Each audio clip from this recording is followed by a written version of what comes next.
Okay,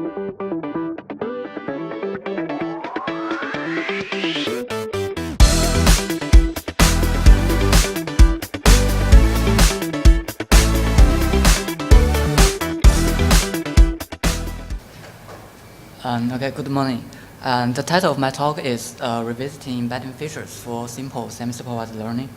And my name is Jiang Guo, and I come from Harbin Institute of Technology in China. So as we know, the main challenge of supervised statistical NLP models is the data sparsity problem. And the reason for data sparsity is mainly two factors. The first is the insufficient labeled training data, and the second is the zip distribution of natural language words. And if we think a little more fundamentally, we can figure out that the reason is caused by the one-hot lexicalized feature representation, which fail to capture the similarity between features. And these features are thus not generalizable. So in this talk, we focus on semi-supervised learning that make use of generalized word representations. The most basic word representations is the so-called one-hot vector representation. That is a sparse, discrete, and high-dimensional vector.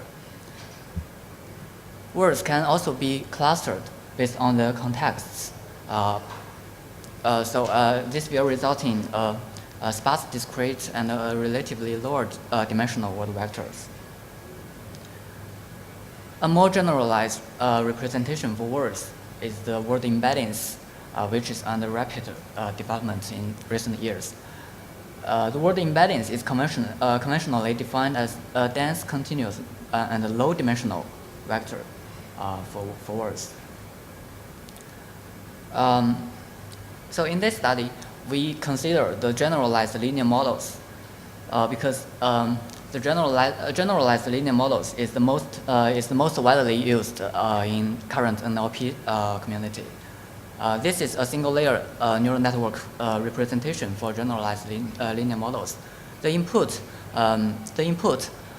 is the sparse, high-dimensional lexicalized features, and as we can see, these features are combined linearly by a weight matrix W1, and finally, it will produce a normalized or unnormalized probability distribution, which indicates which label is the most likely label for the input instance. So the approach for incorporating word embeddings to the generalized linear models is very simple. We can just append the dense continuous word embedding features to the existing feature space. And as we can see, the multiple dimensions of the word embeddings are also combined linearly using another weight matrix, W2. So this approach is very simple and has been studied by Turing et al. In 2010. However, the problem is the continuous embedding features really fit for the generalized linear models. As reported in Turing's work, they showed that word Brown clustering features actually performs much better than the word embeddings. We think the results are not so reasonable because it has been shown in Benjo et al. In 2013 that the expressing power of word embeddings should be theoretically stronger than Brown clusters. So we will study here that how can we better utilize the word embedding features in such generalized linear models. Our work is mainly motivated by two studies. The first one is Wang and Manning, 2013. They published in Aegis NLP. They showed that the linear architectures perform better in high-dimensional dense feature space, while nonlinear architectures are more effective in low-dimensional continuous feature space. And later, Yu et al. In 2013 also reported a much higher performance by simply clustering the word embeddings and use the cluster IDs as the discrete features. So this is very promising result. So we would like to think probably maybe we may get a better semi-supervised system by smartly transform the continuous dense word embeddings to some relatively high dimensional and sparse feature space. So in this paper, we investigate and carefully compare 3 approaches for utilizing the embedding features. The first one is binarization of embeddings. The second one is based on clustering, and the third one is the distributional prototype approach. In the first approach, our aim is to convert the dense and continuous embedding matrix into a sparse and discrete embedding matrix. For example, this is an original embedding matrix. Each row represents a word in the vocabulary, and the columns represent the multiple dimensions of the word embeddings.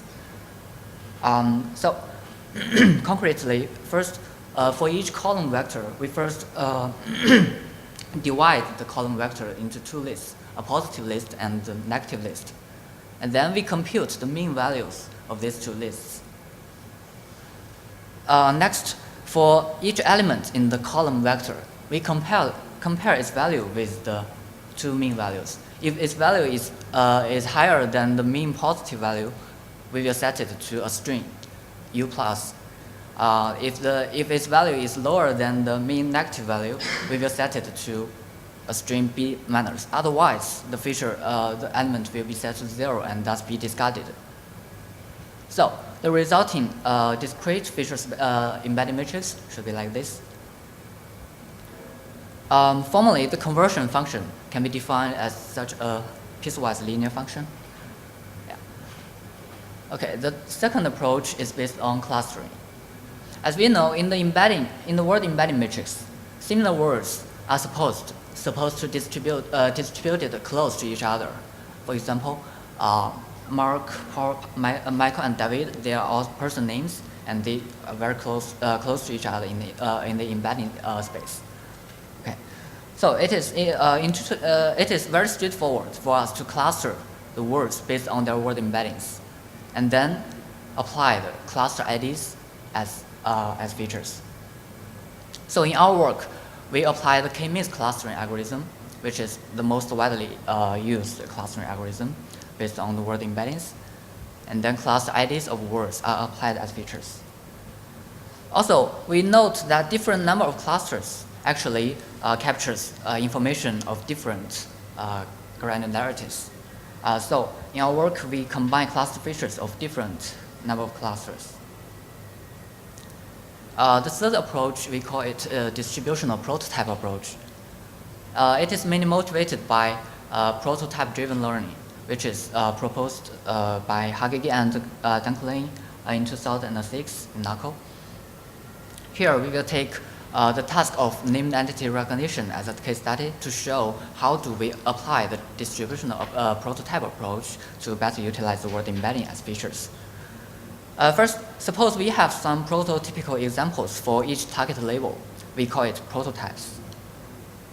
As shown here, as we can see, England, Britain, and other words are some typical examples for the location entity. And David, Michael are typical examples for the person names, and so on. So in the prediction time, when we want to decide which kind of entity is for the target word, we can first compute the similarity between the target word and all words in the prototype set. The similarity computing is very easy. We can just compute in the cosine similarity between the embeddings of these 2 words. So if the similarity of between the target word and the word in the prototype set is very high, it will be a strong evidence for tagging the target word as the corresponding label, right? So a key question here is how do we get the prototypes? Here we propose an automatic method to extract the prototypes by using the normalized pointwise mutual information.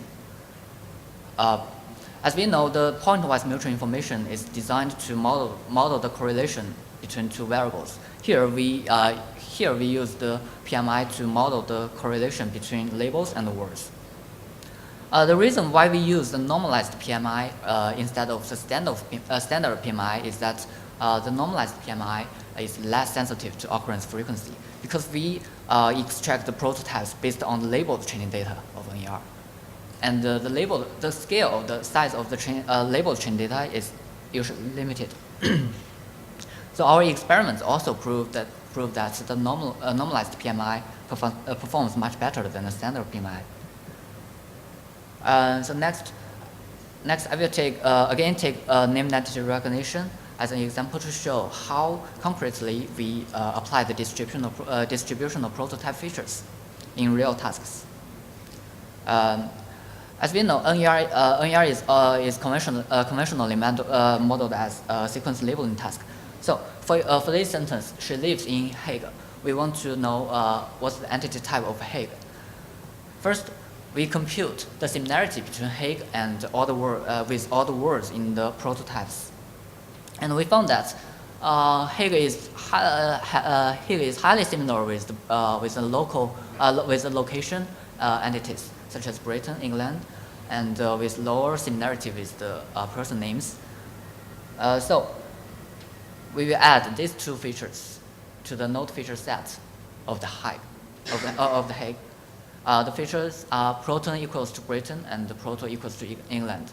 These two string features will push the target word Hague to be labeled as a location entity, right? So this is also very simple, but I will show its effectiveness later. So in our next, I will show our experiment settings. We evaluated the three approaches on the NER using the conditional random fields. We used the basic feature sets proposed by Chua et al. In 2013 in NACO, which is the state of the art.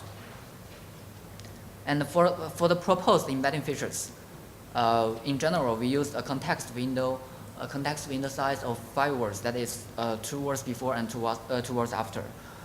And we should note that for the binarized embedding features, we just discard the zero-valued features. And for the cluster-based features, we combined different we combined cluster features of different number of clusters to capture the different information of granularities. Okay. So this is the experiment settings. We used the Kono 2003 NER data for training NER models, and for the training of embeddings and the Brown clusters, we used the Wikipedia 2012 August version, and we used the word-to-vector tool developed by Thomas Mikolov and the Brown clustering tool developed by Percy Liang. Yeah, and the following is the hyperparameters. Most of the hyperparameters are tuned on the development dataset of the Kono data. Here, the dimension of word embeddings are set to 50, and number of prototypes for each label are tuned on the development dataset and finally set to 40. For the threshold of similarity, while judging whether whether the prototype word will be added as a feature, is manually set to 0.5 without any tuning. Yeah.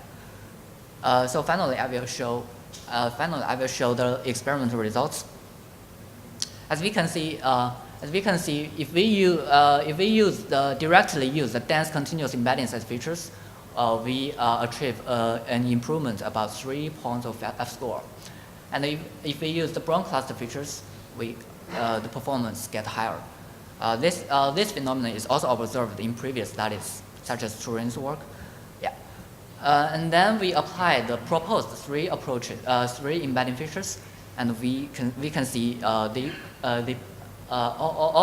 of these approaches perform much better than the dense continuous embedding features. And by combining the cluster-based features and the distributional prototype features, we finally outperform the Brown cluster features by a margin. And we achieved additive performance gain by putting these features all together. And the final performance is comparable to most of the state-of-the-art NER systems, which use much complex and much more resource models.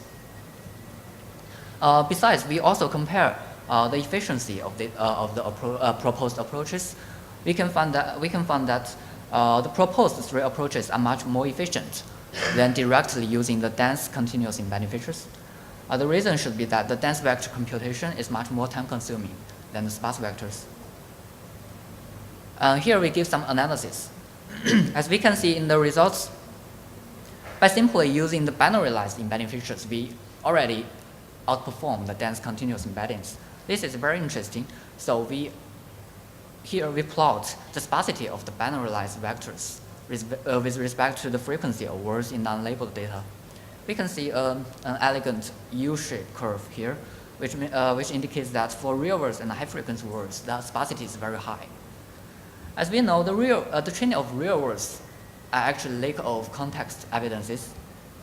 For the high-frequency words, they are more likely to be ambiguous. So for the real words and high-frequency words, the parameter, their embeddings are not well trained. That's not reliable. But by using the binarized embedding factors, because the sparsity is high, that means we have discarded most of these unreliable features. We suggest that this is the reason for the effectiveness of the binarized vectors. To verify this, we evaluate the per token accuracy here. As we can see, for the real words and the high-frequency words, the binarized embedding features indeed perform much better than the dense continuous embedding features. Also, in most frequency intervals, the distributional prototype features produce the lowest error rate. So, to conclude, in this paper, we investigate various approaches that can better utilize word embeddings as features for semi-supervised learning, mainly in the framework of generalized linear models. And second, we propose a novel distributional prototype approach that shows the great potential of word embeddings. Okay, thank you.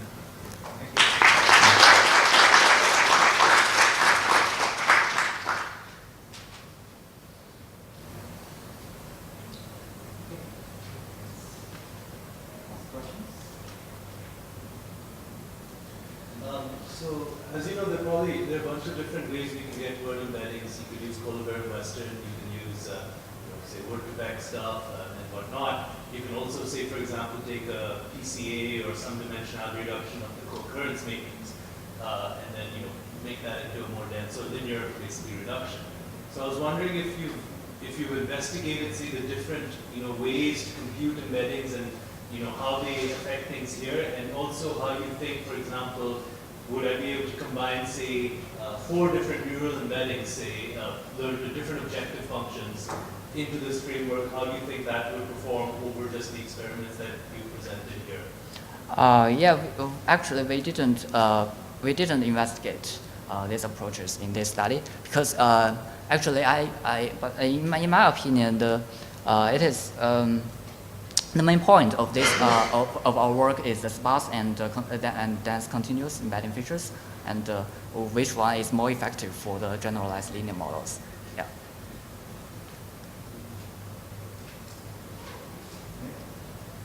So instead of using the 0.5 threshold to analyze to make a back-panel feature, yeah. try to consider directly using the cosine similarity between the reward and the prototype word, and add this cosine similarity as a real value feature, a feature that we use into the model. Yeah, it's a good question. So if you use the similarity directly as features, I think it may help. Yeah, but I didn't experiment on it.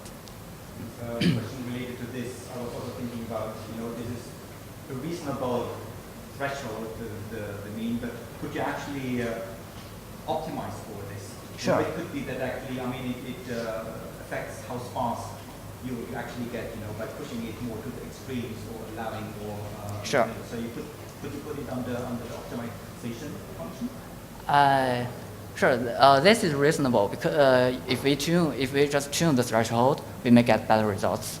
You mean a high threshold, maybe the prototypes you extracted may be more precise, and then lower maybe higher recall and but lower precision. Yeah, I think it is reasonable, but we didn't test it on the current work. Yeah.